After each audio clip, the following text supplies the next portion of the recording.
সুখ ও দুঃখ অতি পরিচিত দুটি শব্দ। এমন কেউ নেই যে এই দুটি শব্দের সাথে যার পরিচয় ঘটেনি। আজ আমরা এই দুটি শব্দ এবং মানব জীবনে এর ভূমিকা নিয়ে বিজ্ঞ ব্যক্তিদের আলোচনা থেকে কিছু বিষয় তুলে ধরব ইনশাআল্লাহ।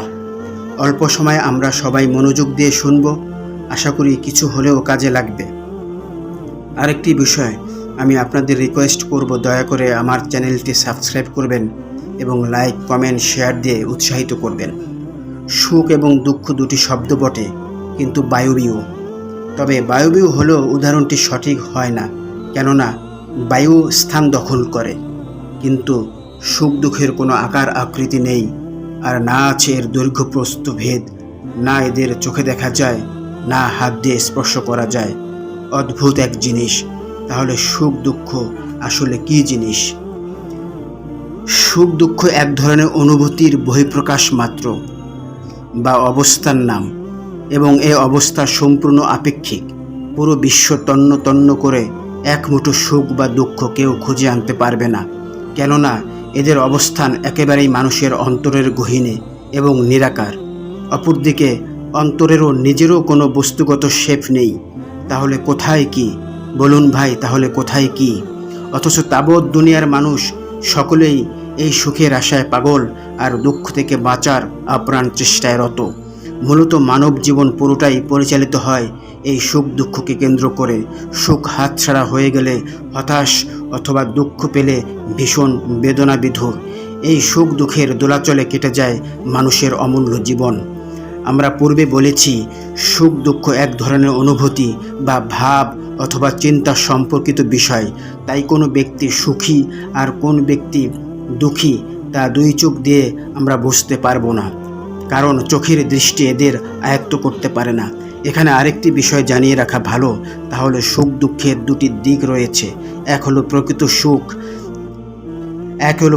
সুখ দুঃখ, দুই হলো বিকৃত সুখ দুঃখ। আমরা পরে ব্যাখ্যা করব ইনশাআল্লাহ। আসুন একজন সুখী মানুষকে সংজ্ঞায়িত করি। আমরা পূর্বে বলেছি, সুখ দুঃখ বায়বীয় এবং এদের স্থান অন্তরে, এবং অন্তর বায়বীয়, অর্থাৎ এগুলোর কোনো বস্তুগত শেপ নেই। আর যেহেতু আকার আকৃতি নেই, তাই এদের সম্পর্ক অবস্তুজাত জিনিসের সাথে। কিন্তু ভুল বা অজ্ঞানতার কারণে মানুষ সুখ দুঃখের মানদণ্ড নির্ধারণ করেছে এই বস্তুর সাথে, অথচ বস্তুর সাথে সুখ দুঃখের সম্পর্ক খুবই সামান্য। কেউ বলতে পারেন, বস্তু তো চিনলাম, যেমন টাকা পয়সা, গাড়ি বাড়ি ইত্যাদি। যদি এগুলোর সাথে সুখ দুঃখের কোনো সম্পর্ক না থাকে, তাহলে কি সেই অবস্তুজাত জিনিস যার সাথে সুখ দুঃখের সম্পর্ক বিদ্যমান? অত্যন্ত প্রাসঙ্গিক প্রশ্ন। আসুন বিষয়টা পরিষ্কার করি। সেই অবস্তুজাত জিনিস হলো ঈমান। মহান আল্লাহ পাক যার অন্তরে ঈমান দান করেছেন এবং এই ঈমানকে যে হেফাজতে রেখেছেন, তার সুখ শান্তি এই ঈমানের কম বেশির সাথে ওঠানামা করবে। আবারও বলছি, সুখ শান্তি ও অবস্তুজাত এবং ঈমানও অবস্তুজাত। অবস্তুজাতের সাথে অবস্তুজাতের সম্পর্ক। বেঈমান দামি মদ পান করে সুখ লাভ করে এবং ঈমানদার তা পরিহার করে সুখ লাভ করে। একজন বস্তু গ্রহণ করে সুখ পাচ্ছে, আরেকজন বস্তু ত্যাগ করে সুখ লাভ করছে। এখানে একটি বিষয় বলি, যা আগে ইঙ্গিত দিয়েছিলাম। বেঈমান যে মদ পান করে সুখ লাভ করে, এটাকে আসলে সুখ বলে না, বরং এটাকে বলে বিকৃত সুখ। যার অন্তরে ঈমান যত মজবুত, সে তত বেশি ঈমানের মেহনত, সুন্দর আমল তথা দিনের উপর চলার মধ্যে তত বেশি সুখ লাভ করবে, আর এগুলো করতে না পারলে তত বেশি দুঃখ লাভ করবে। আর যার ঈমান যত কম, আমল সুন্দর না, দিনের উপর চলার সৌভাগ্য হয়নি, সে তত দুনিয়াবী বস্তু থেকে সুখ আশা করবে এবং চেষ্টা দ্বারা কিছু পাবেও, যদিও তা বিকৃত সুখ। সুখ দুঃখের সাথে বস্তুর সম্পর্ক শুধুমাত্র জরুরত পূরণের জন্য। জরুরত মানে প্রয়োজন। আমাদের ক্ষুধা আছে, তাই খানার ব্যবস্থা করা প্রয়োজন। রোদ বৃষ্টি থেকে বাঁচতে হবে, তার জন্য ঘর প্রয়োজন, তাই ঘরের ব্যবস্থা করা। এগুলো কিন্তু বস্তু। তবে ভালো করে বুঝে নেই, প্রয়োজন বা নেসেসিটি এবং সুখ বা হ্যাপিনেস দুটি ভিন্ন বিষয়। প্রয়োজন পূরণ করার জন্য হালাল পথে জাস্ট প্রয়োজনীয় বস্তু সংগ্রহ করা ফরজে আইন, এবং এটা সর্বোচ্চ পর্যায়ের নেক আমল। তাই আমরা দুটোকে এক করে না ফেলি। পবিত্র কোরআনে আল্লাহ তাআলা বলেন, যে মুমিন অবস্থায় নেক আমল করবে, পুরুষ হোক বা নারী, আমি তাকে পবিত্র জীবন দান করব এবং তারা যা করত তার তুলনায় অবশ্যই আমি তাদেরকে উত্তম প্রতিদান দিব। সূরা নাহল 97 নম্বর আয়াত। এখানে খেয়াল করে দেখুন আল্লাহ পাক কী বলতেছেন। আল্লাহ পাক বলেন, ইমানদার নারী বা পুরুষ নেক আমল করে তাহলে আল্লাহ পাক তাদের পবিত্র জিন্দিগি মানে সুখের জিন্দিগি দান করবেন এবং সেটা দুনিয়া ও আখেরাতে বহুগুণ বৃদ্ধি করে।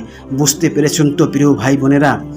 রাসূলুল্লাহ সাল্লাল্লাহু আলাইহি ওয়াসাল্লাম বলেছেন, আল্লাহ তাআলা বলেন, হে আদম সন্তান, আমার ইবাদতের জন্য তুমি তোমার অন্তরকে খালি করে নাও, আমি তোমার অন্তরকে অভাব মুক্তি করে পরিপূর্ণ করে দেব এবং তোমার দারিদ্রতার পথ বন্ধ করে দেব। আর যদি তা না করো তবে আমি তোমার হাতকে দুনিয়ার ব্যস্ততায় পূর্ণ করে দেব এবং তোমার অভাব মেটাবো না। আহমদ মিশকাত 5172 নম্বর হাদিস। এখানেও একই বিষয়, অর্থাৎ অন্তরে সব কিছু থেকে খালি করে ইবাদতের জন্য প্রস্তুত করা, তাহলে অভাব দূর হবে। আর যদি তা না করে সুখ শান্তি পাওয়ার জন্য যদি দুনিয়ার বস্তুর পেছনে হামেশা দৌড়াতে থাকি, তাহলে দুঃখ তো দূর হবেই না, বরং তা বাড়িয়ে দেওয়া হবে। টাকা পয়সা, বাড়ি গাড়ি, নারী, পদমর্যাদা, সুঠামদের, সুস্বাস্থ্য, সৌন্দর্য, এগুলো কি আমাদের সমাজের বেশিরভাগ মানুষ ব্যক্তিগত ভেদে সুখের প্রাধান্য মানদণ্ড হিসেবেই সবচেয়ে বেশি বিবেচনা করে। অর্থের বিনিময়ে বর্তমান ভোগবাদী পৃথিবীতে বেশিরভাগ বস্তু ক্রয় করা সম্ভব হলেও সুখ কেনা সম্ভব হয় না।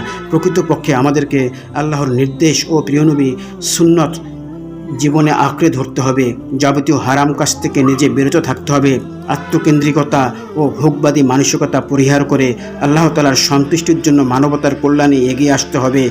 তবেই মিলবে প্রকৃত সুখ এবং বিদায় নেবে দুঃখ। আল্লাহ পাক আমাদের দুনিয়া ও আখিরাতে সুখী জিন্দেগি দান করুন। আমিন। ওয়া আখিরা দাওয়ানা আনিল হামদুলিল্লাহি রাব্বিল আলামিন।